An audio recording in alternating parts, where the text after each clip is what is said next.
Hola, soy Fabi, profesora del curso de la Diplomatura en Historia del Arte Universal de la Fundación Ampatú, y hoy en este video les voy a compartir castillos del arte. Inexpugnable, legendarios, verdaderas fortalezas enclavadas en el paisaje, los castillos han inspirado a los artistas a lo largo de la historia del arte a representarlos en toda su grandeza y potente belleza, y así quedaron inmortalizados en un recorrido visual de ensueño. Comencemos, como siempre hago en estas charlas de arte, para dar también un panorama histórico y cronológico y adentrarnos en el mundo de la historia del arte universal. Comencemos con las obras que más antiguas en cuanto a esta representación de castillos, y vamos a comenzar con el Renacimiento. En 1550, un artista, Henry Van Cleef, esta construcción de la Torre de Babel. Pero la Torre de Babel en sí misma no fue un castillo, pero debido a que su porte es de gran tamaño y prácticamente una fortaleza, según la representaba imaginariamente este artista del Renacimiento, podemos tomar un punto de partida para después comparar con las otras obras que sí son realmente castillos y que existen. La Torre de Babel aparentemente es mítica, aunque hay restos, por supuesto, en Oriente que corresponden a los célebres síguras, de las cuales posiblemente esa es atribución que le damos a la Torre de Babel bíblica. Bueno, hermosa obra de gran porte, al óleo, donde se ve el edificio en el centro de la composición, con un punto de vista alto para que tome más importancia, con personajes en primer plano, movimiento y un cielo que contrasta tormentoso con un haz de luz que entra de tipo divino, ya que esto es bíblico, obviamente, y una forma en diagonal que, como unas avenidas que entran y enmarcan en forma de cruz, en diagonal, en la torre. Conozcamos un poco al artista, Henry Van Cleef o Henry Van Cleef III, nacido aproximadamente en el año 1525 en Amberes y fallecido entre el año 1590 y 1595. Fue un pintor, dibujante y diseñador de grabado flamenco. Es conocido por sus vistas topográficas, incluida la vista de Roma y el Vaticano, así como por sus paisajes imaginarios. Tradicionalmente se le ha atribuido un gran número de representaciones de la construcción de la Torre de Babel, pero la mayoría de ellas ahora se atribuyen a pintores flamencos anónimos o a los que se hace referencia como el grupo Henry Van Cleef III. Aquí vemos un grabado de Henry Van Cleef, es decir, un retrato grabado por Simon Frisius aproximadamente del año 1610, donde el artista se lo ve con su paleta ejecutando obra. Continuando un poco la recorrida cronológica, y ahora sí tenemos un castillo que existe, y es el castillo de Pontefract, y fue retratado en el barroco, 1620-1640 aproximadamente, la fecha supuesta de esta obra, al óleo sobre tela, Alexander Kainrich. Está actualmente en la Wakefield Museums and Gallery en West Yorkshire. Esta es una obra del barroco. En el barroco ya se plantea el paisaje de una manera imponente, con personajes. Es difícil y casi muy extraño, salvo Velázquez, Velázquez pertenece al barroco, por supuesto, encontrar paisajes sin personajes en estos tiempos. Solamente a partir del realismo en el siglo XIX se va a poder encontrar esta modalidad de paisaje solo. Entonces vemos el castillo en cuestión que existe, el castillo de Pontefract, que está en el centro de la composición, contrastando con un cielo nuboso, y a través de ese cielo nuboso las sombras que producen las nubes, acusando toda su anatomía constructiva de grandes torreones, remates almenados con estas remates defensivos que tienen que ver con almenas y merlones, y una entrada, un portón que es levadizo, y una loma donde se colocaban los castillos de tipo medieval para vislumbrar todo el feudo. Está cintado con una muralla y está según lo vio el artista en su tiempo. Hoy en día seguramente estará en ruinas. El contraste de claroscuros también es característico del barroco y luce espléndido este castillo bien medieval. Les comento que los castillos medievales ya prácticamente castillo fuerte, como el que están viendo, no existe, muy poco queda, y casi todo fue transformado a castillo de placer por la caída del feudalismo y por la simple introducción de la pólvora, y sabiendo que la pólvora hace, de punto de vista de la guerra o la batalla, no, va a volar los castillos por los aires. Así que las armas blancas van a ser suplantadas por la pólvora y el castillo defensivo feudal va a quedar obsoleto. Si les interesa en este canal, tienen también la charla y el video que corresponde a la conferencia que di sobre un río, 4 reinados de castillos, y ahí se puede ver en Francia, en la zona del Loira, único caso en el mundo, y en la historia de la arquitectura, la transmutación que se hace de castillo fuerte a castillo de placer, y ahí explico más el tema de este cambio. Igual acá, la charla de hoy es ver la pintura de castillos, esa pintura ensoñadora que nos transporta a otra época y nos muestra unos paisajes realmente maravillosos, dignos del cine, como vamos a ver. Bueno, entonces, este castillo de Alexandre Heinrich nos da un poco la imagen de lo que pasa en el barroco.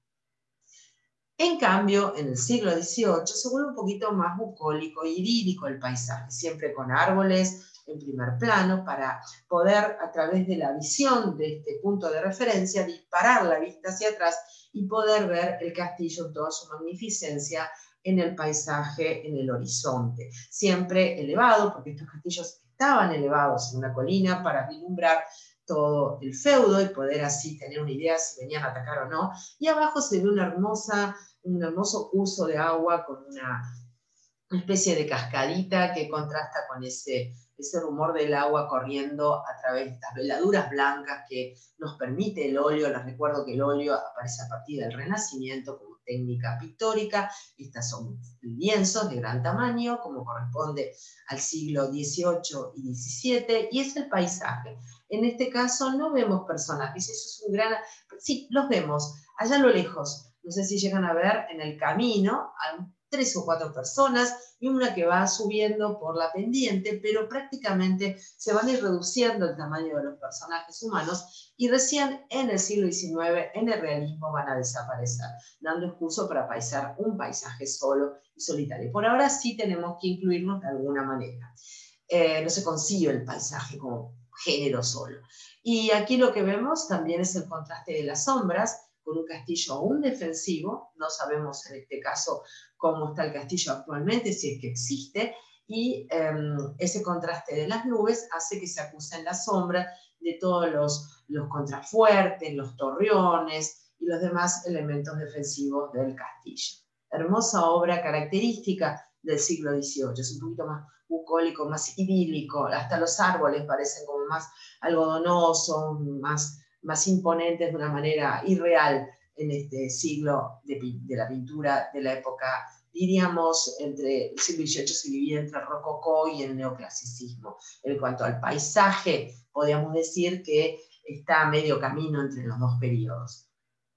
¿Quién fue Samuel Scott, que vivió del año 1702 a 1772? Fue un pintor que en realidad se dedicó a pintar paisajes, pero es más conocido por sus escenas ribereñas y marinas. Es de ahí que lo que vimos recién en el castillo se incluye un curso de agua, ¿no? Y ahí vemos una escena característica con barcos ingleses y aparte un retrato de Samuel Scott. Un retrato muy propio del siglo XVIII, se lo muestra de una manera casual, es clásica la posición de la mano, ya personajes posan, pero no de una manera solemne, como en el Renacimiento, que se posa de una manera más centralizada. Acá está como casualmente posando de manera casera, podría decir, informal.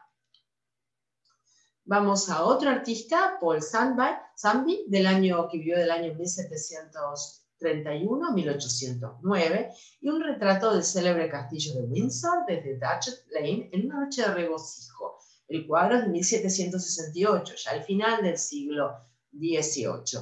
Y se puede ver un conjunto en primer plano de personajes, en este caso los ingleses, ya en esta época.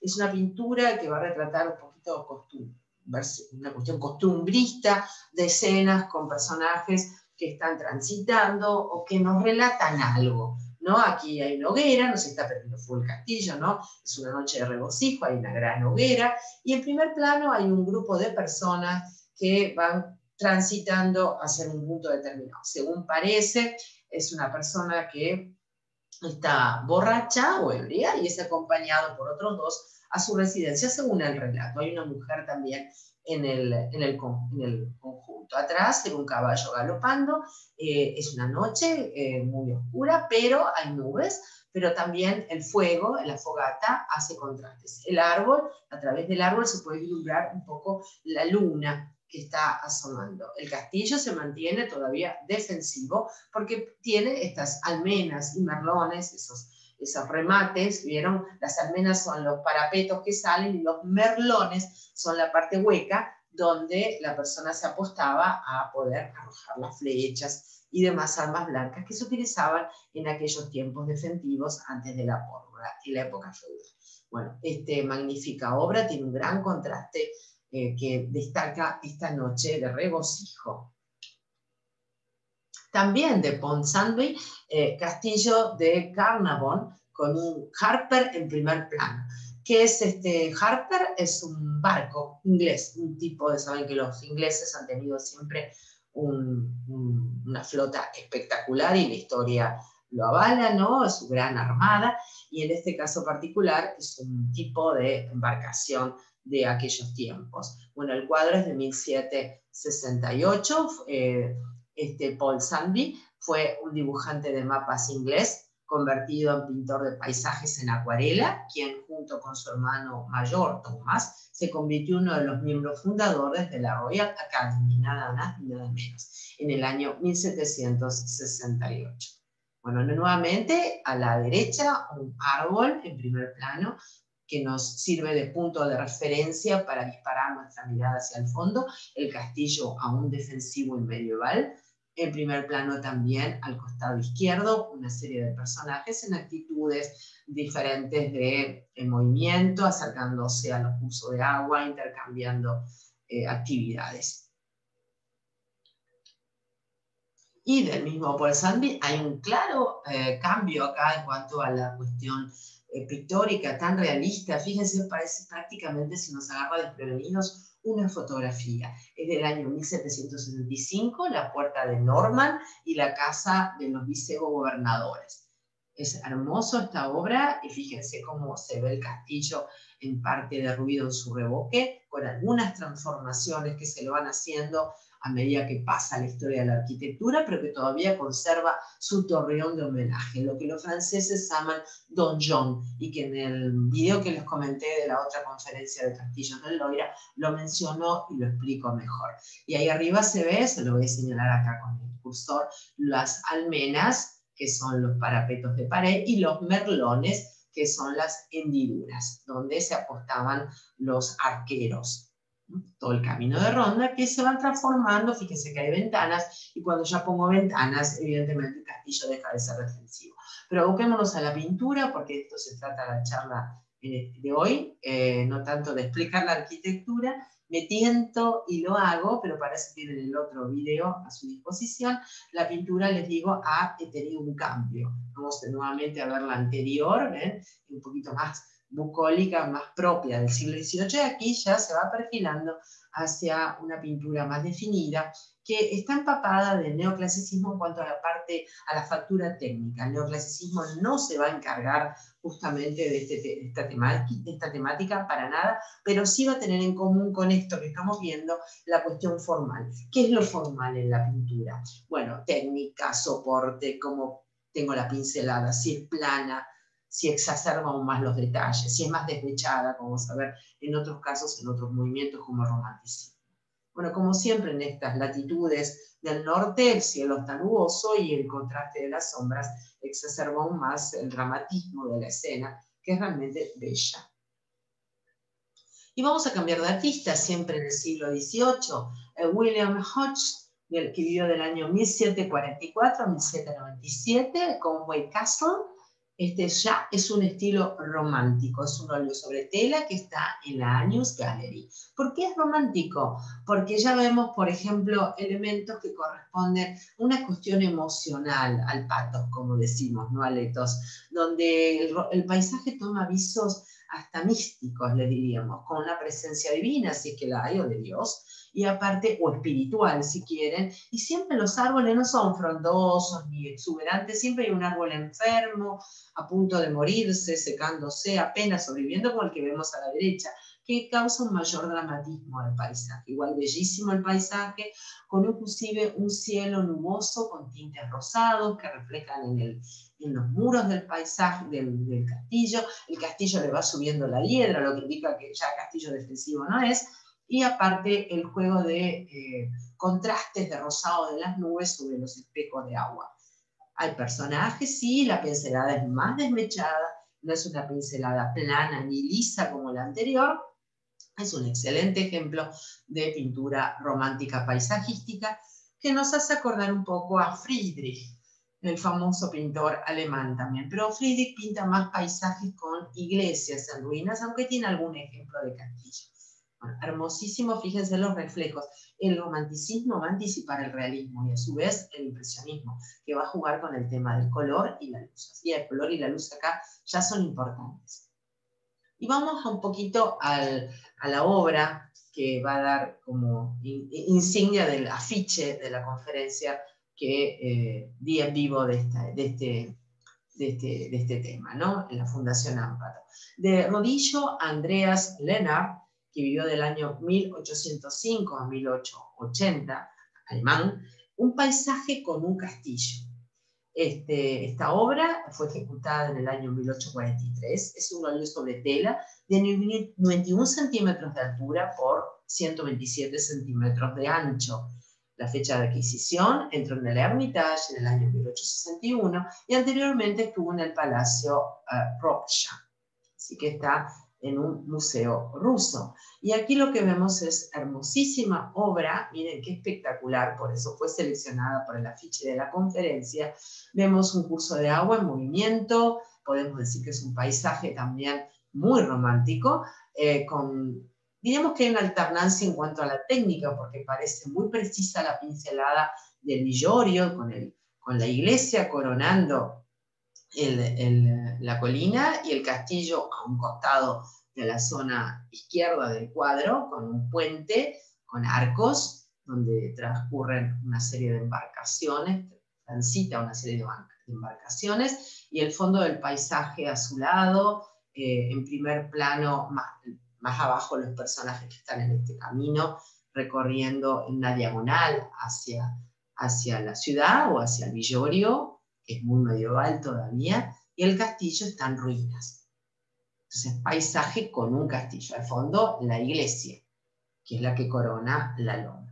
Los contrastes de azules, verdes en el fondo dan una mayor pregnancia a la zona esta de las ruinas y las construcciones, más cálidos los colores. Es impactante el cuadro, realmente, y de gran tamaño y muy buena ejecución. De otro artista, Friedrich Marianus Krusemann, del año 1817-1860, paisaje invernal con castillo. Y a la usanza flamenca, la usanza holandesa, siempre haciendo gala del hielo y sus climas, el patinaje sobre hielo en primer plano, aquí en este canal helado, así igual que hacen los holandeses con el tema de su pintura de género. Sería pintura de género, sí, paisajística. El género significa temática, ¿no? Que a partir del siglo XVII se exacerba aún más todas las diferentes géneros y temáticas. El árbol está en reposo invernal y atrás se ve el castillo. Siempre también muy romántico, los tintes rosados que se reflejan en la nieve y en el hielo y hacen ese contraste de colores en el cielo, que está medio camino entre nublarse o despejarse. Bellísimo. Siempre estos paisajes son muy decorativos, inclusive por eso siguen teniendo mucha trascendencia para la ambientación y para colocarlo de nuestras paredes. Bellísima obra. Otro más, miren, del mismo artista, de Frederick Marianus Kruzermann, que vivió del año 1817 al 60, paisaje de invierno con patinadores en un río helado junto a las ruinas del castillo.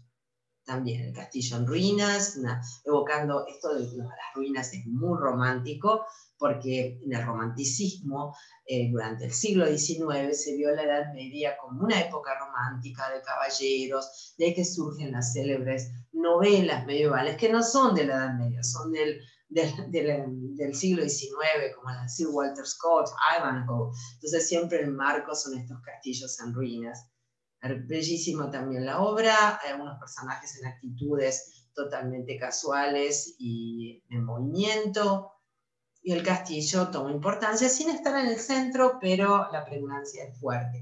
Interesante el color del cielo, que da una sensación de antigüedad también, así como de paisaje antiguo a todo el conjunto, amarillento, ocre. Y del mismo artista tiene muchos paisajes, siempre buscando castillos, un extenso paisaje del río con castillo en una colina más allá. Miren qué descriptiva es la obra, ¿no? Es decir, como si uno no pudiera entender lo que está viendo, pero es común que ya se empiece, previo al realismo, a describirse las obras con detalle en cuanto al texto, ¿no? Al título. Bueno, muy bucólico también el hecho de colocar personajes, ovejitas, el árbol muy impactante y frondoso, que hace que está en diagonal con el castillo allá en la colina y nos ayuda visualmente a poder disparar nuestra vista y destacar en la colina y que no pierda importancia, aunque el castillo sea más pequeño. Y este es interesantísimo, podemos saber un poquito cómo Thomas Cole, pintor inglés, nacido en Inglaterra en el año 1801 y muerto en Estados Unidos en el año 1848, este pintor, que en realidad después se nacionaliza estadounidense, pero de origen británico, fue un fundador de la famosa escuela del río Hudson. Establecido en Nueva York en el año 1825, empezó a pintar paisajes de la zona del río Hudson, de ahí el nombre de la escuela, con el objetivo de lograr un estilo elevado de paisaje, en el que el mensaje moral fuera equivalente a la de la pintura de la historia. Pintó también temas bíblicos. Y en este caso vemos la partida de este artista Thomas Cole. La partida a la, no sé, se remite tal vez la despedida, hay una reunión de personas, aquí en el lado izquierdo, y al fondo, en el paisaje, unas construcciones castillescas o restos de esas construcciones de castillo. También vemos un templo greco-latino, tenemos que recordar que los romanos tuvieron un imperio muy extenso y hay construcciones greco-latinas y romanas, se remite a Grecia y Roma, ya que Roma justamente va a basarse en Grecia en su arquitectura y después la va a transformar, hago la aclaración, y es normal encontrar hasta en Suiza, entre los Alpes suizos, templos romanos o ruinas. Así que nos parece extraño, pero el castillo que está en ruinas está aquí, a la zona derecha. Otra vez, paisajes todavía hechos de memoria, con árboles grandiosos, muy espectacularmente, diríamos, voluminosos, y hasta en algún caso, vieron, como de cuento, parecería. Muy verde todo, porque bueno, en Inglaterra todo es muy verde. Pero sigamos con este artista. Cole tomaba apuntes al aire libre. Esto es interesante, ¿ven? Porque ya está tomando las características que van a tomar los realistas cuando puedan salir directamente a pintar. Acá, bueno, él puede tomar todavía esquís. Lo que no tiene, diríamos, son los pomos de pintura todavía. Dice, tomaba apuntes al aire libre y luego elaboraba sus obras en el taller. Son de atelier los paisajes. Concebía el paisaje como un escenario de contenido simbólico que expresaba ideas espirituales y filosóficas, un poco como hace Friedrich en Alemania, en consecuencia con el paisajismo de corte romántico que se practicaba por entonces en Europa. En su obra se percibe una concepción trinitaria. Arte, religión y naturaleza forman un conjunto estructurado y armónico. Así como, aunque algunas de sus paisajes son plenamente naturalistas, como Cascadas de Catskill del año 26, en otras sirven de escenario para desplegar un mensaje de contenido simbólico, como en su serie del viaje de la vida del año 1840, formado por 4 lienzos que representan la infancia, la juventud, la madurez y la vejez. Entre 1829, 32, 41 y 42 viajó por Europa, donde estudió el arte europeo, recibió la influencia de los pintores ingleses, Joseph Mallory William Turner, que también lo vamos a ver ahora, y John Martin. Su mayor estancia fue en Florencia, donde se alojó con Horacio Greenough. Fue en este viaje donde comenzó sus obras de sentido histórico alegórico, con sus series El curso del imperio del año 36, El viaje de la vida de 1840.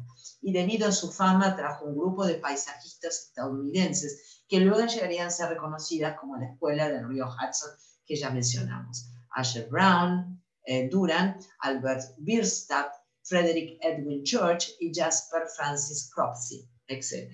Esta escuela se dedicó a la exaltación del paisaje americano, al que identificaban como el Nuevo Edén, con predilección por una naturaleza salvaje y grandilocuente, a menudo con efectos lumínicos y atmosféricos de carácter dramático. Esta escuela fue la primera de carácter nacional en Estados Unidos, y aunque en sus raíces hay alguna influencia del paisajismo europeo, sus soluciones son modernas y originales, lo que supuso el punto de arranque de la pintura estadounidense autóctona. Su obra influyó también en el llamado luminismo americano. Bueno, vemos de esta serie de obras de Thomas Cole, The Past, el pasado, donde evoca en esta cuestión romántica típica de la época de las novelas medievales como Ivanhoe, esta obra del año 38, evoca las justas caballerescas. Ahí se lo ven a los caballeros con los caballos y todos sus atuendos y sus lanzas. Y atrás el castillo en perfecto estado, ya que es supuestamente él está pintando una escena de justa caballeresca en época medieval. El cuadro es realmente hermosísimo. Y van a ver la sorpresa que vamos a tener ahora con respecto a este artista. Muy verde todo, contrastes con la arquitectura de color ocre, algunos detalles en rojo en los personajes y sus atuendos, el movimiento de los caballos al galope, unas tiendas con estandartes en primer plano y el castillo prácticamente centrado en el cuadro de una imponencia magnífica. El cuadro es realmente muy decorativo. Y The Present, este es del año 38, lo que indica cómo lo vio Thomas Cole a dicho castillo en su presente. Igual sigue siendo hermosísimo. Volvamos a verlo, miren. ¿Qué le quedó? El torreón de homenaje, el donjon que llaman los franceses, donde se apostaban las armas y los pertrechos de guerra, y donde centralizaba más la parte habitacional del castillo en su momento. Y el resto está en ruina, cubierto por hiedra. Sigue siendo espectacular. Se han perdido algunos árboles en el camino, quedó uno más en crecimiento, más abajo acá al lado izquierdo, y por supuesto personajes y algunos animalitos dando vuelta por ahí como cabras u ovejas. ¿Qué tal si los comparamos del esplendor del pasado a las ruinas del presente? El castillo conserva su imponente belleza igual. Ambas obras del mismo autor. Hermosísimas las obras, las dos, realmente muy románticas. Y vamos a otra artista, Heinrich Franz Gaudens von Rustig, que vivió del año 1810 a 1900. Fue un pintor alemán, fíjense, alemanes, ingleses, especializado en temas y géneros históricos, recordándoles que los géneros empiezan a elaborarse cada vez con mayor especialización y cambios y variantes a partir del barroco holandés en el siglo XVII. Se llama, ahí vemos un grabado con un retrato del artista, se llama El Ferry del Castillo, ¿no? Y se puede ver cómo a través de esta embarcación a remos se transportaba a la gente hacia el castillo. Y el castillo está transformado, ya no es un castillo defensivo, inclusive tiene ventanas. Cuando hay ventanas y techo ya dejó de ser defensivo, se suplanta el remate almenado y el castillo acá está en primer plano, elevado levemente hacia la derecha, con un cielo tormentoso que lo destaca siempre con sus sombras, y fíjense cómo todavía en la entrada quedan algunos restos de la muralla con contrafuertes y remates almenados, y los contrastes fuertes de la sombra que se ven del cielo, y atrás al fondo una colina donde hay otro castillo defensivo a lo lejos.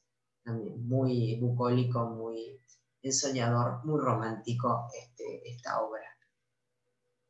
El regreso del jinete, otra obra de Henrik Franz Godes von Rustig. Nació en Westfalia, Alemania. Rustig estudió en Düsseldorf, viajó y pintó en los centros culturales de Europa, incluidos Viena, París, Dresde y Londres. Sus cuadros casi siempre combinan una anécdota histórica con un paisaje romántico. Bueno, ahí tenemos un par de jinetes a caballo que nos relatan alguna epopeya o alguna aventura de época. Y el castillo está en ruinas, y también vemos más ruinas dentro del paisaje y árboles como corresponde al romanticismo, y eso lo ven también en la obra de Friedrich, el alemán famoso romántico, árboles muertos o secos que causan más drama a la escena. Y los juegos de agua también son tumultuosos o tienen un tratamiento colorimétrico, densidad del agua, que lo hace más impactante. La vista de las ruinas de un castillo de Hanovík, así se llama el castillo, y es de Anthony Lange, que vivió del año 1863 a 1929. No solo fue un artista, un pintor, sino fue un poeta lírico, escritor, traductor, políglota y dramaturgo polaco. Es representativo de la decadencia y parnasianismo de la literatura polaca. En su trabajo artístico conectó budismo, orientalismo y espiritualismo con la tradición europea. En la parte superior de la imagen derecha pueden ver un dibujo de perfil del artista. Bueno, el castillo se vislumbra de una colina totalmente cubierta por arboleda, lo que indica también que el castillo ya no es más defensivo y que quedó obsoleto, y ya no se transita por esa colina como en épocas donde era defensivo y había que mantener constantemente guardia y vigilancia, y se ha desatado libremente la vegetación. Hermoso, ruinas también, abajo al costado izquierdo una iglesia, y un montón de villorios que se fueron desarrollando a partir de que el castillo deja su paso con el tiempo a transformarse a una ruina. Bellísima obra también. Una cosa muy interesante es el sol, la puesta de sol. El sol aparece ahí protagonizando la escena. Bueno, les comento que desde el punto de vista historia del arte, ya que estamos haciendo un recorrido también, la primera vez que aparece el sol de frente así, no es en esta época, sino es en el barroco francés, con Claudio Lorena, o Claude Chelet llamando Claudio Lorena, donde aparece el sol ahí puesto en primer plano. Y el cuadro se llama Cleopatra desembarcando en el puerto de Tarso. Si les interesa, después lo pueden buscar. No corresponde a la temática castillo, pero sí a lo que les comento del sol. Bueno, y ahí está el castillo en cuestión. Estas son las ruinas del castillo de Janowiec, en Polonia, tal cual lo vemos hoy en día. Si bien la charla remite a pintura, les voy a ir mostrando algunos para que se ubiquen desde el punto de vista pictórico y lo vean, porque este existe. El castillo, vamos a ver el castillo de Dolbaran, y ahora cambiamos de artista. De Dolbaran Castle. Es una pintura al óleo realizada por el artista que mencionamos hace un rato, Turner. Esta obra fue realizada entre el año 1798 y 1799 y representa el castillo de Dolbaran. La obra fue parte de un cuerpo de trabajo completo realizado por Turner durante una gira por la región que incluía Dolbaran, Lambeth y otras partes de Snowdonia. Muchos de los estudios de apoyo se pueden encontrar en su libro conservado en la Tate Britain cuando Turner regresó a su estudio de Londres. Desarrolló estos bocetos y en una serie de pinturas más logradas de Gales del Norte. Entonces, el castillo está en Gales del Norte, incluyendo esta pintura que ahora se conserva en la Biblioteca Nacional de Gales. Esta pintura es particularmente conocida por uno de los dos cuadros en que Turner presentó para conseguir su diploma en la Royal Academy of Arts en el año 1800. Como todo, Turner es un pintor muy inclasificable. Es un pintor donde el remolino de pinceladas anticipa el realismo y no, ¿por qué no el impresionismo también? Y aparte no hay definición en los trazos, pero es maravilloso, realmente es único, no se lo puede encasillar en nada, es Turner. Miren qué hermoso el castillo, siempre hay como una cuestión atmosférica en Turner. Y abajo un grupo de personajes que apenas se los vislumbra perdidos en este paisaje de pincelada muy desmechada, que vibra con toques de luz a través de veladuras blancas. Bueno, aquí lo tenemos vamos a un retrato de Turner. Vivió 76 años. Este autorretrato es un óleo sobre lienzo de juventud. Se llamaba Joseph Mallord William Turner. Nació en Covent Garden, en Londres, el 23 de abril del año 1751 y murió en Chelsea, Londres, el 19 de diciembre de 1851. Pintor inglés especializado en paisajes, considerado una figura controvertida en su tiempo. Hoy en día es visto como el artista que elevó el arte de paisajes a la altura de la pintura de historia. ¿Ven qué importante esto de que el paisaje solo, si está solo, se eleva una categoría de género mayor, que es tan común en el siglo XIX después con el realismo y el impresionismo, pero antes era inviable, había que tener personajes humanos. Aunque es renombrado por sus pinturas al óleo, Turner también es uno de los grandes maestros de la pintura paisajística británica en acuarela, una tradición muy británica. Es junto a autores como Joaquín Sorolla, español, Johannes Vermeer o Armando Roverón, entre otros, considerado comúnmente como el pintor de la luz. Evidentemente, Vermeer y el otro artista pertenecen siempre a pintura flamenco, pintura del norte. Entonces, un pintor de la luz, qué penetrante, qué expresivo la obra. Bueno, y buscando castillos en la obra de Turner, de Joseph Mallord William Turner, castillo de Alnwick, Chirca, o alrededor de, eso significa Chirca, la 6 puntos, 1829. La obra mide 42,2 por 28,2, es una acuarela, está en la Art Gallery of South Australia, ¿no? Hermoso, en primer plano, acá a la izquierda, unos ciervos bebiendo agua, los reflejos, la luna, y vemos el castillo azulado, muy propio de Turner, de estos contrastes de luces que va impregnando a todo el paisaje. El castillo todavía aparentemente conservaba toda su cuestión defensiva, aunque tiene ventanas, lo que ya lo deja de hacer defensivo. Y ahí está el castillo de Alnwick, que es un impresionante castillo inglés. A ver, comparemos nuevamente la obra. Realmente lo retrató magníficamente. Hasta el puente también. Tan inglés, tan verde todo. ¿Y por qué es tan curioso este castillo? Porque fue el castillo de Harry Potter. El castillo usado como locaciones de interiores en las películas Harry Potter y en la serie Downton Abbey. Previamente fue usado como escenario de Beckett, La víbora negra, y Robin Hood, Príncipe de los ladrones. Fue construido por el constructor Yves de Bessy en el año 1096, en la Alta Edad Media. Hay una escena de la célebre película de Harry Potter.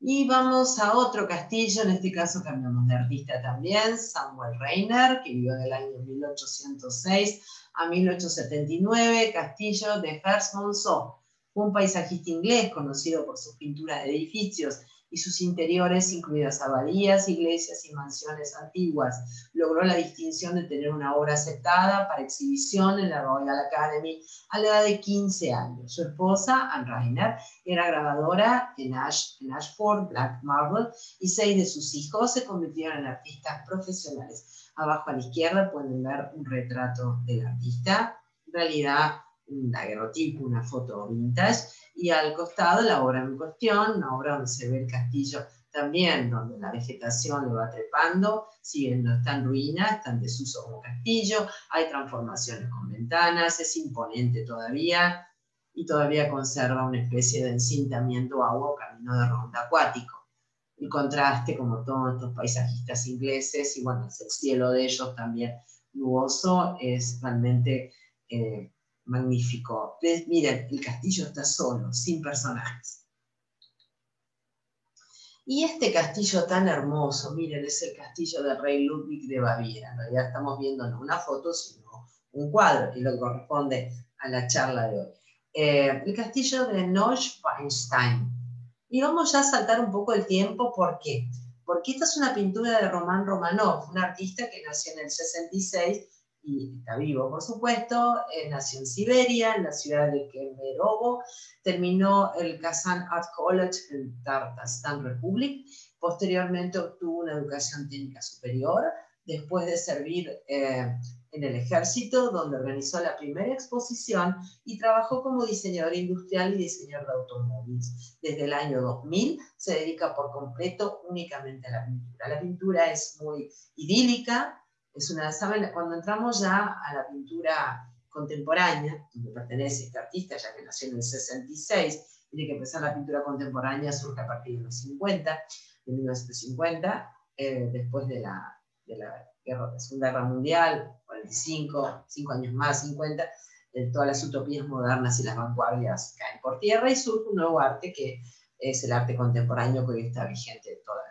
Y puede haber de todo, artistas que todavía parecen artistas de la época romántica o realistas, y en este caso un artista que plantea un arte bastante realista, pero idílico, porque el castillo se presenta de una manera vibrante, con un tipo de pincelada que lo da es el soñador, siempre en primer plano una rama, los colores con los reflejos que se van golpeando entre la atmósfera de las nubes con la nieve, y es tan lindo este castillo, miren que lo vamos a comparar.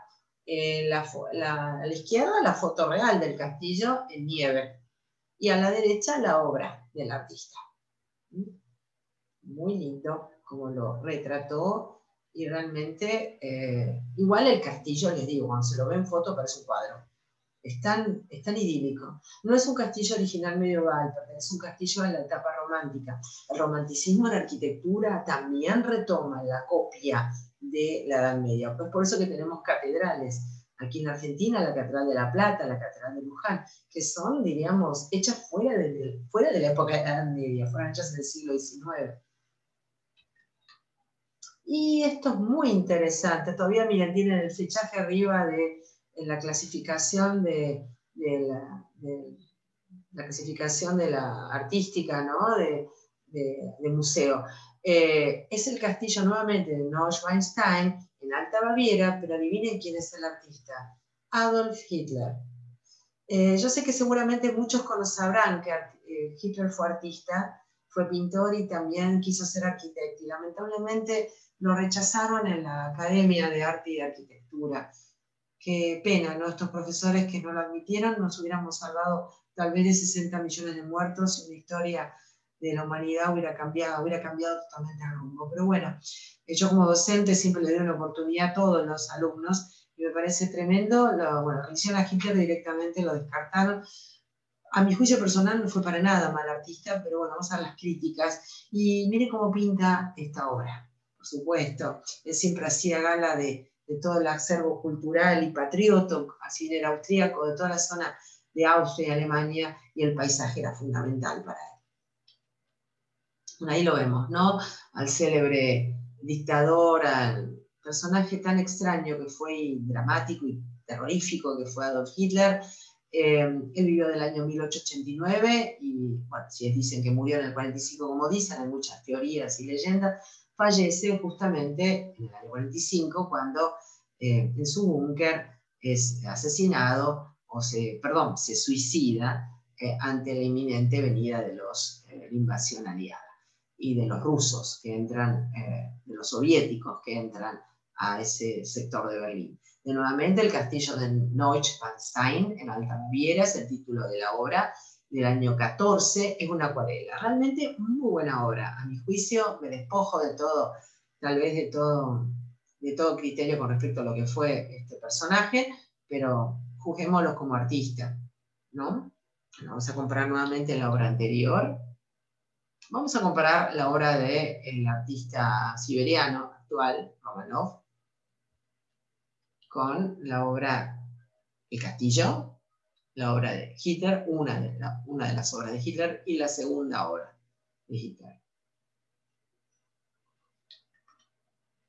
El lado artístico de Adolf Hitler. El arte es uno de sus principales intereses de Hitler. Incluso trató de ganarse la vida como artista antes de su ascenso al poder, pero Hitler nunca lo logró. No es de extrañar que el aspecto del gobernante nazi pase desapercibido, este aspecto en particular.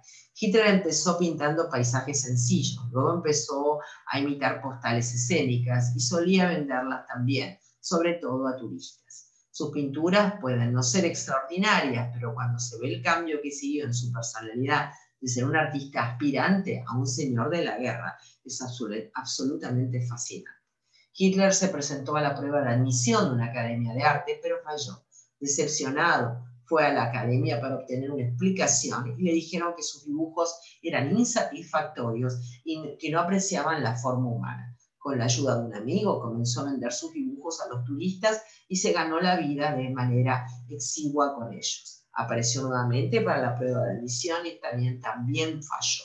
Entonces, sintiéndose rechazado y deprimido, Hitler dejó Viena para regresar a casa y en el año 34 se convirtió en el señor de la guerra. Aquí vemos un retrato de él, porque aparte era muy fotogénico y aparte él tomaba clases de cómo hacer oratoria. Si han visto documentales de él dando los discursos, es realmente enigmático. Bueno, ahí tienen 3 obras de él, para que vean que se dedicó mucho al paisaje. Con respecto al análisis, cuando él pinta, más allá de que nuestro tema es el castillo y seleccioné las que están las ruinas de castillos o castillos, cuando él pinta por ahí un paisaje de ciudad, lo hace de una manera como que la ciudad esté impecable, impoluta, limpia, un poco esa cuestión aséptica que él planteaba de la sociedad también, ¿no? Que lo lleva a tener la personalidad que tiene, y bueno, una limpieza, que hace limpieza racial según sus propios intereses, y limpieza también, diríamos, urbanística. Qué pena estos profesores que no lo admitieron.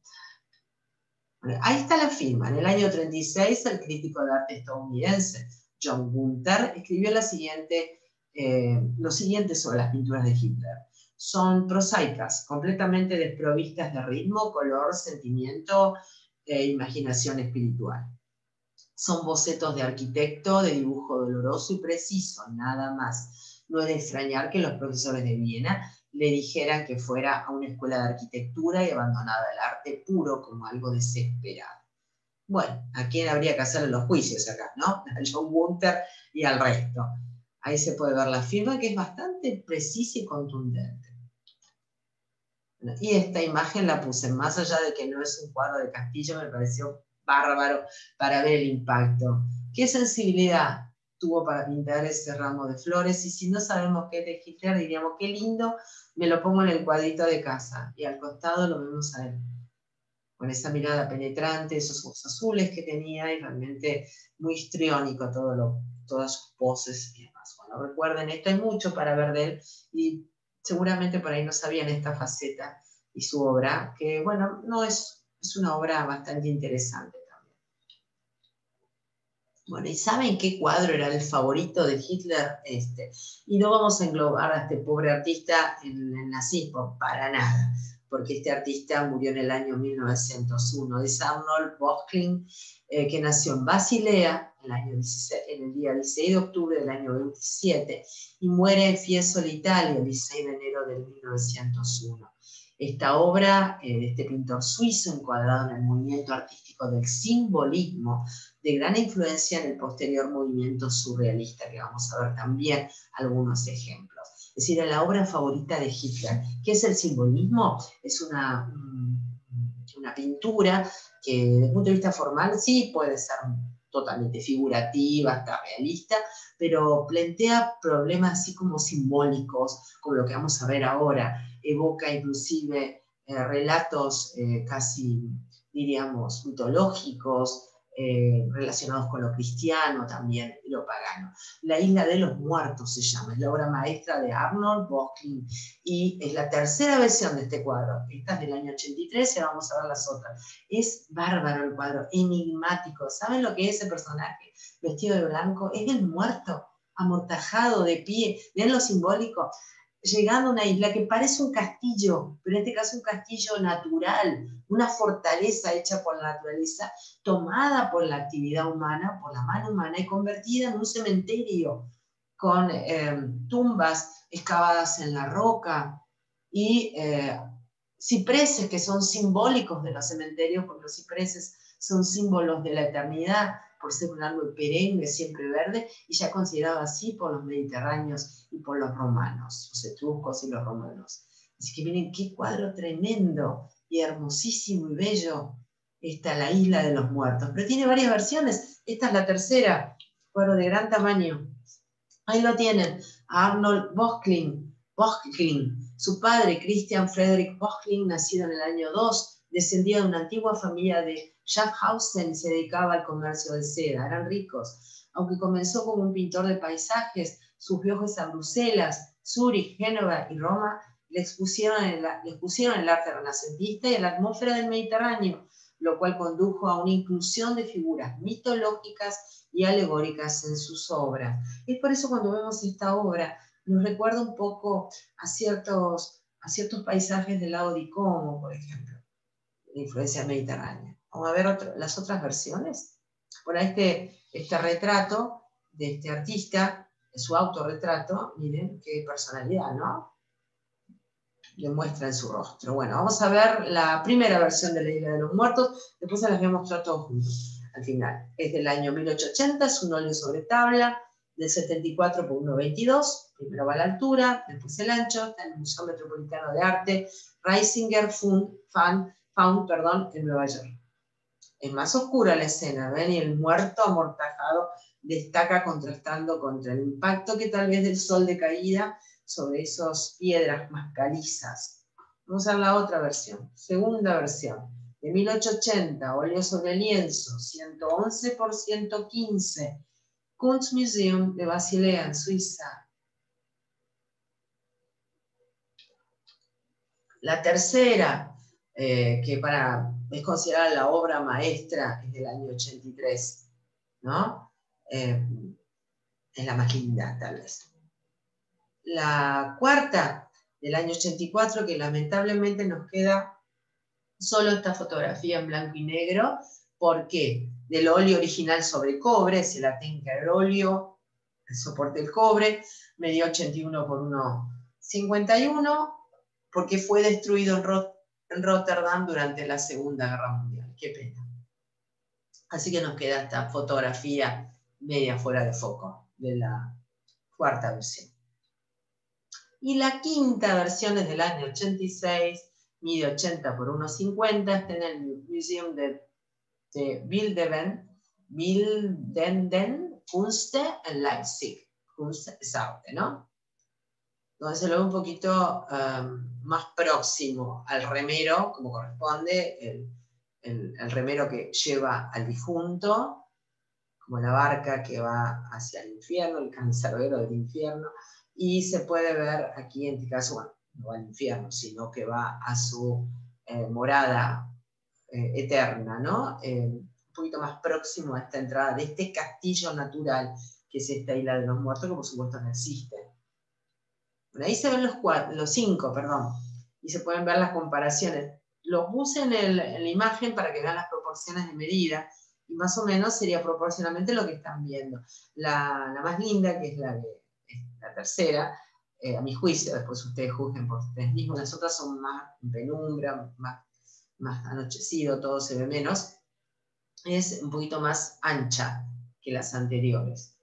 Y la primera es un poquito más cuadrada, la segunda es un poquito más cuadrada.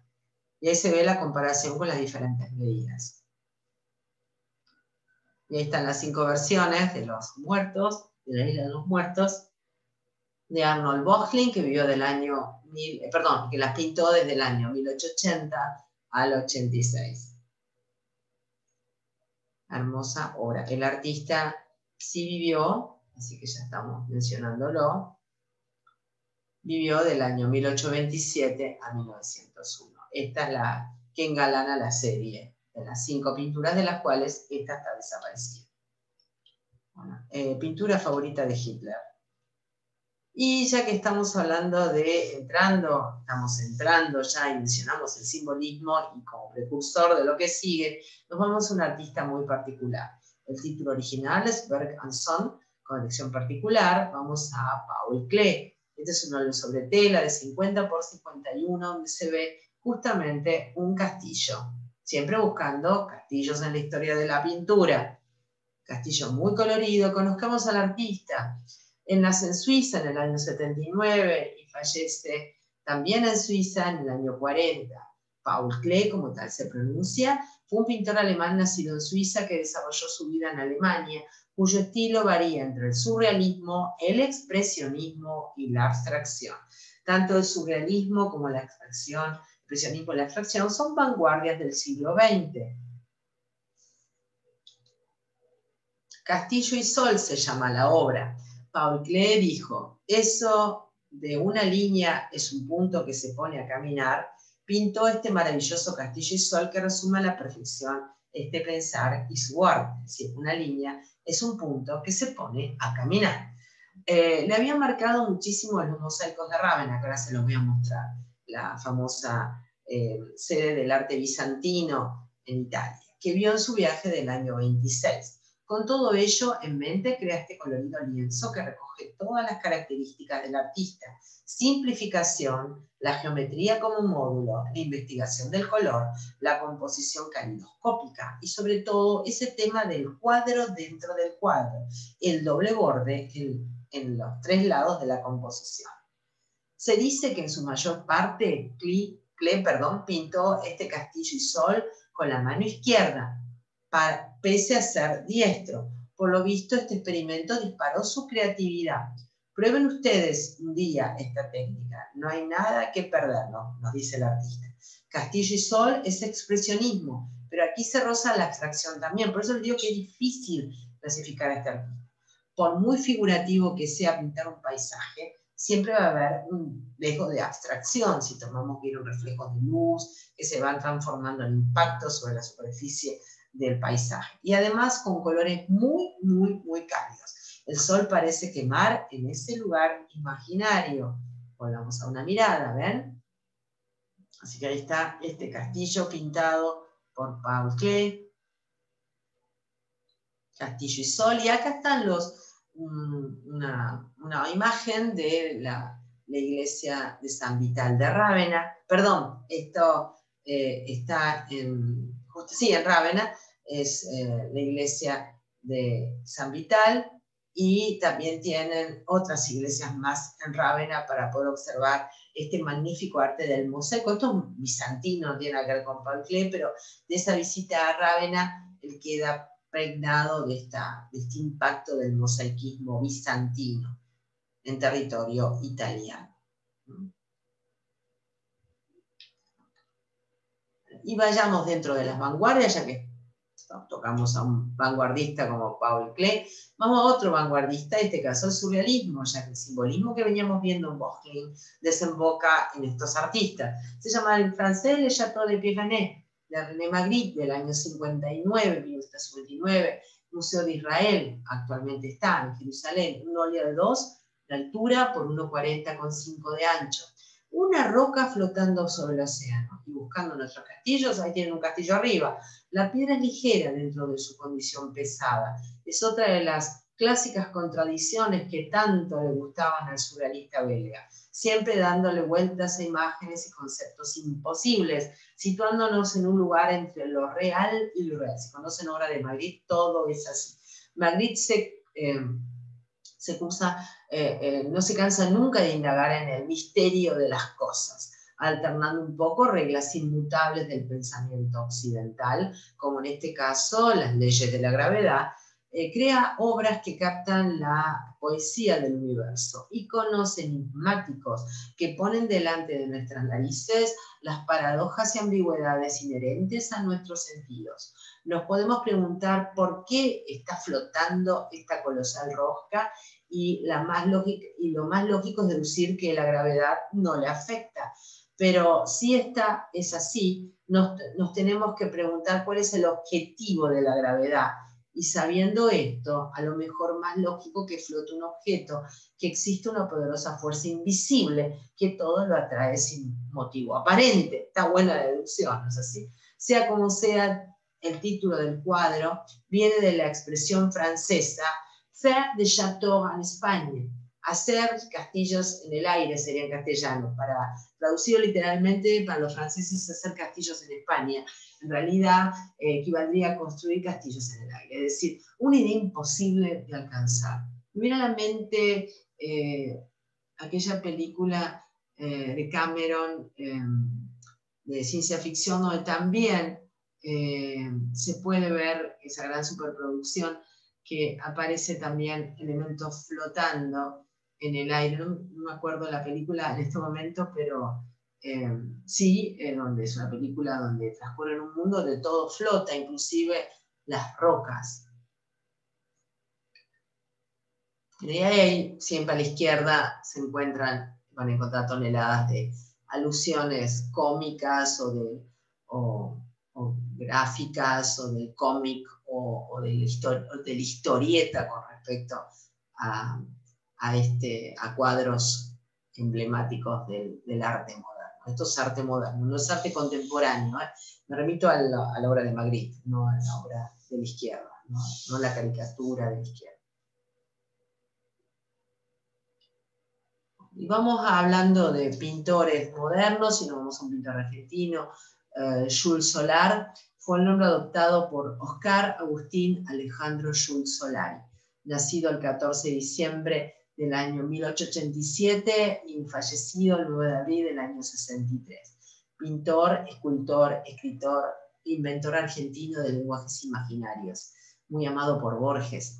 Hijo de madre italiana y padre alemán, Oscar Agustín Alejandro Jules Solari adoptó el nombre de Jules Solar para firmar sus trabajos. Estudió arquitectura en la Facultad de Ingeniería. Sus obras reflejan esta inquietud espiritual con la aplicación de colores vivos, formas y símbolos geométricos, figuras sencillas y a menudo palabras. Precisamente los signos lingüísticos llamaban poderosamente su atención. Ahí tenemos un retrato del artista.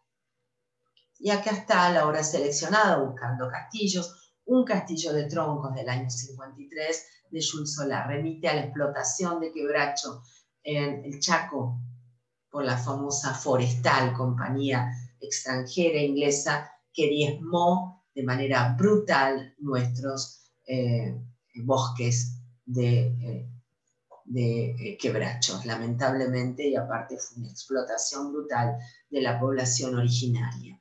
Bueno, él toma la idea de esos troncos, que el quebracho con toda su fortaleza, con madera, se mantienen eternos ahí en esta construcción imaginaria, muy simbólica, muy propia de Jules Solar. Y hablando de pintores, en este caso una pintora, que ya lo mencioné en la charla correspondiente a la conferencia de Animales en el Arte, Los gatos en el arte, que también tienen en este canal.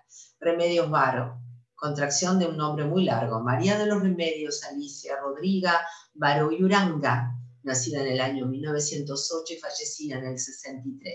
Paraíso de los gatos, del año 55, una obrita pequeña de 29 por 21, una pintura al óleo sobre tela, donde se ve unos meninos muy contentos en un castillito lúdico con un montón de móviles donde pueden jugar y aparte donde pueden refugiarse. Es exquisita la obra, inclusive hay colores no locales, hay gatos azules, hay gatos rojos, eso se remite a color no local en el arte, en parte formal y técnica, cuando el color no corresponde a la realidad y es fantasioso. Hermosa obra, realmente una obra podría ser naif. El naif tiene otras características, vamos a ver algo también. Esto es surrealista, es como aparte salido de una cuestión del subconsciente, aunque es concreto, uno puede identificar a estos gatitos jugando en su mundo, en este paraíso de los gatos de Remedios Varo. Y vamos a un artista actual. Miren, este es un artista que se llama artista colajista, viene de collage, ¿no? En realidad es un artista colajista digital. Se puede ser colajista como lo fueron los célebres Picasso, Braque y Gris, en su momento cuando era el cubismo, esto del collage, de pegar cosas y de hablar una composición pegando. También hay colajistas desde el punto de vista contemporáneo, digitalmente, donde van ensamblando diferentes texturas. Así que este es un trabajo digital, un paisaje con castillo. Pueden encontrar muchas cosas de Eugene Alexis, que es artista del este europeo, de la zona de Rusia, donde podemos ver aquí un castillo idílico, sin personajes de ninguna clase, esos castillos de cuento, como se imaginan. Es muy linda la obra, y hasta más relacionada con ilustración, si quieren. Y hablando de castillos de ilustración, el castillo de Rapunzel. Rapunzel es un cuento de hadas de la colección de cuentos de los famosos hermanos Grimm, del año 1812. Lo que ven acá es una ilustración actual, en este caso no digital, sino a mano, donde se ve la evocación de cómo es este castillo idílico, muy a la usanza de la ilustración contemporánea que tenemos hoy en día, ¿no? Tanto de esta que es digital, como que esta es manual. Y hablando de rarezas, vayamos a un artista que argentino llamado Alejandro Costas, que es un magnífico artista plástico, que nació el 5 de noviembre del año 58 en Ituzaingó, provincia de Buenos Aires. Hoy está vivo, por supuesto.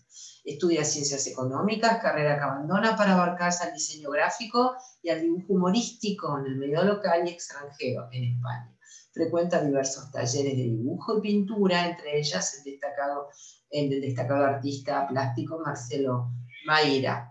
Es miembro fundador del grupo del domingo, integrante del grupo 30 Pintores Naif Argentinos, que realizó una muestra itinerante por Europa a partir de diciembre del año 93. Participa del grupo de pintores modernos fundadores en Esquel, Chubut, del Museo Naif más austral del continente, así se llama el museo.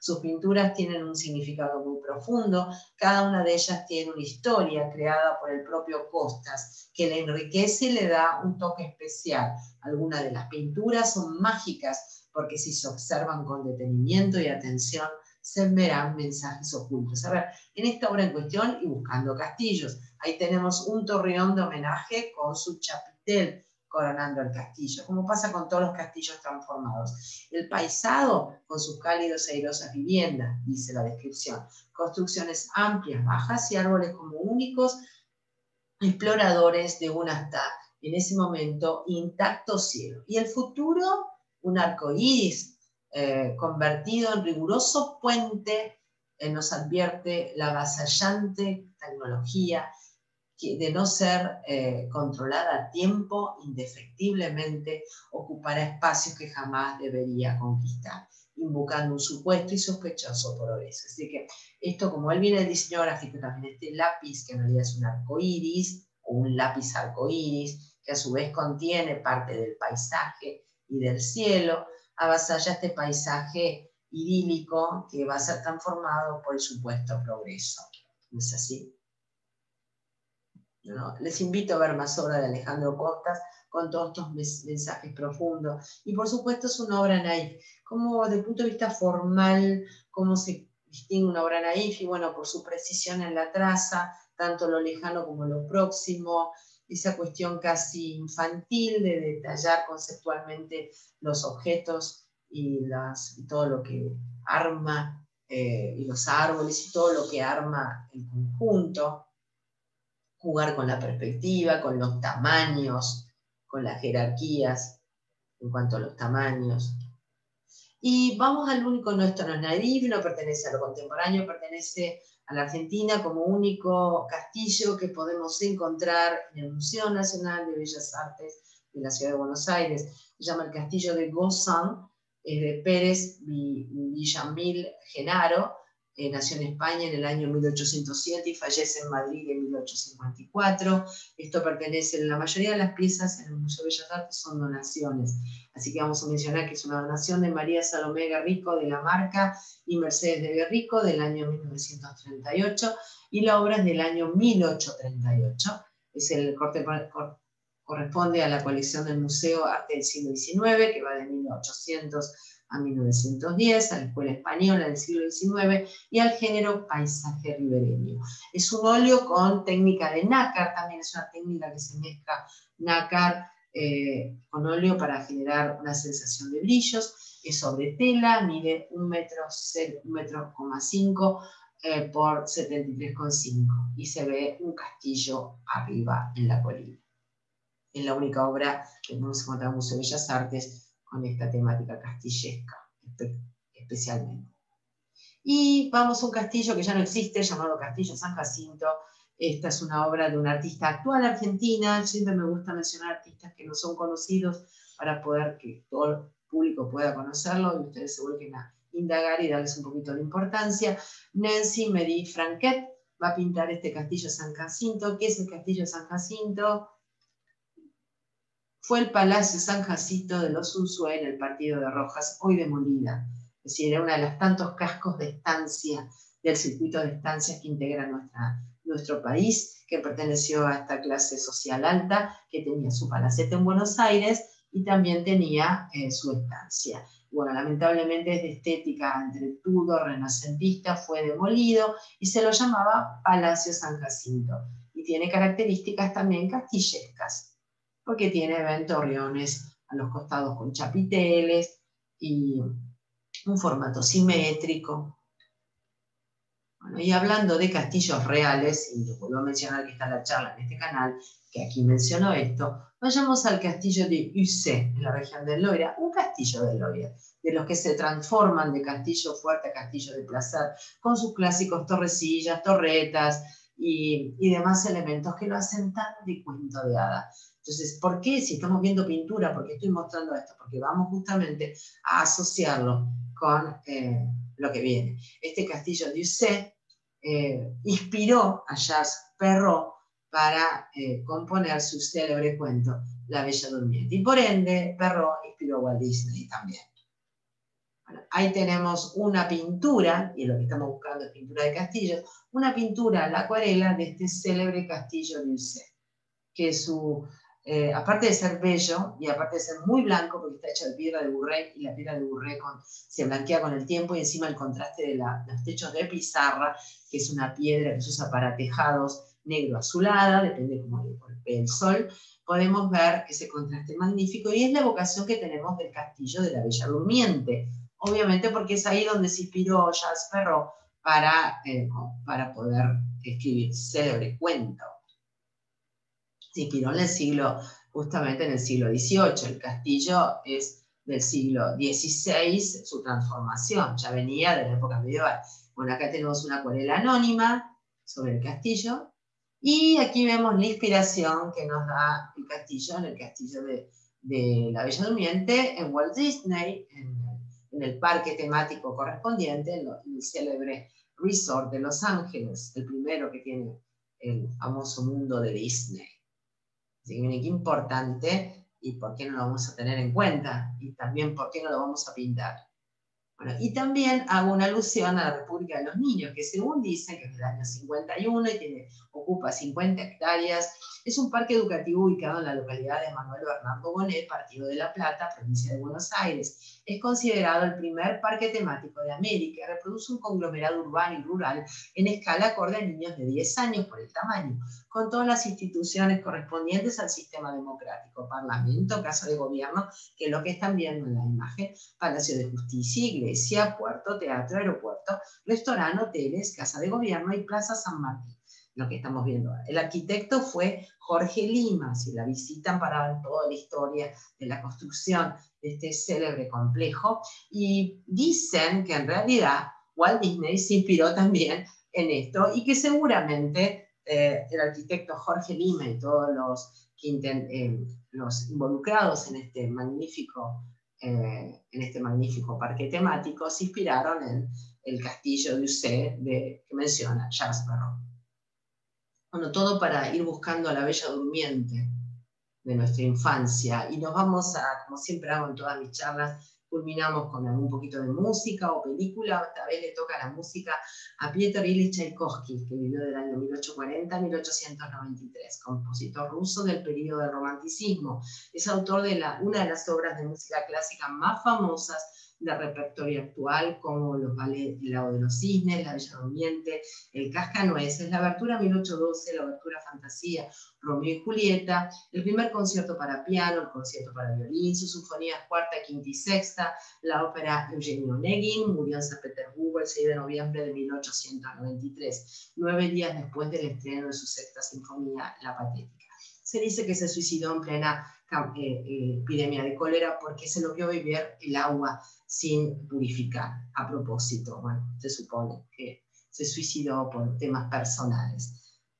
¿Y qué decía Tchaikovsky? En verdad, si no fuera por la música, habría más razones para volverse loco. Ahí vemos otra imagen, una foto de época de juventud. Dicen que era muy atractivo y muy enigmático en su semblante.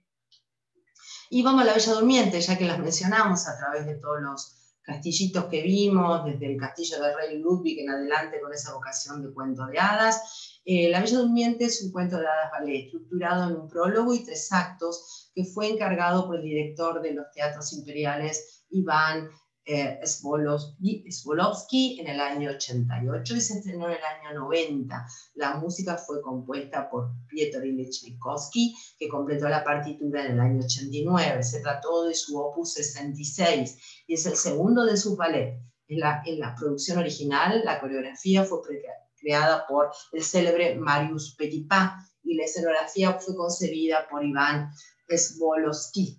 El libreto fue escrito por Iván Svolovsky y el propio Petipa, que se basaron en el cuento La Bella Durmiente del Bosque, escrito por el escritor francés Charles Perrault en el año 1697, y también por los escritores alemanes los hermanos Grimm en el año 1812. En el tercer acto del ballet aparecen personajes de otros cuentos, tanto de Perrault como de otros autores, estamos como El gato con botas, Cenicienta, Barba Azul, Caperucita Roja, El pájaro azul, La princesa Florinda, La Bella y la Bestia y Ricitos de Oro, entre otros. Ahí vemos una imagen del célebre ballet con la pareja principal. Otra imagen con el ballet de Moscú y al fondo el castillo en cuestión, ahí vamos. Y aquí en la última ya me despido con esta imagen hermosa de esta ilustración digital tipo GIF con estrellitas y este castillo idílico inexistente, una imagen del ballet y abajo la imagen también idealizada de Piotr Ilich. Y vamos a escuchar el inicio de La Bella Durmiente. Así me despido, hasta la próxima charla, el próximo video, para completar este recorrido de ensueño de castillos que inspiró a Tchaikovsky, inspiró a Charles Perrault y inspiró a Walt Disney y también a nuestra ciudad, a nuestra República de los Niños, con esta evocación de castillos de cuentos. Escuchemos, por favor.